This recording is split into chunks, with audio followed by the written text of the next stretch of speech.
Одоо төгсөөд хэддэг жилдээ ажиллаж байна?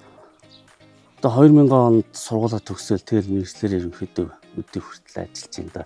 Хийгээ сурсан ажил юм шиг мөртлөөсөл жил болгон заавал нэг шинэ гарч идэг. Одоо жишээлх юм бол энэ өмнөгч нь одоо аравт тариалсан талбай маань энэ зун гэрвцэдээ хэрэглээ сайхан цацсан байсан хинзэрч нялхарч ургаад одоо хүртэл хураахад түүхтэй байдал үүсчихсэн.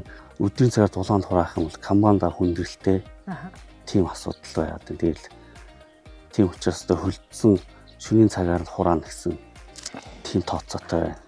Үр хурааж авах гэсэн зорилгоор юу тарилаа, овёос тарилаа. Тэр маань бас л услаагүй газар бас оройтол одоо яг 2 хооронд болчоол тэгэл ялчгүй одоо ногоон тэжилд хадна гэсэн. Өөрөө таримлынхаа биологийн онцлогоор нь аминдал одоо энэ цаг хугацаанд нь тариалсан боловч тэгэл чийг хязгаарлал хойшлол ингээл алаг тарамгийн болол болчихгүй байна л да.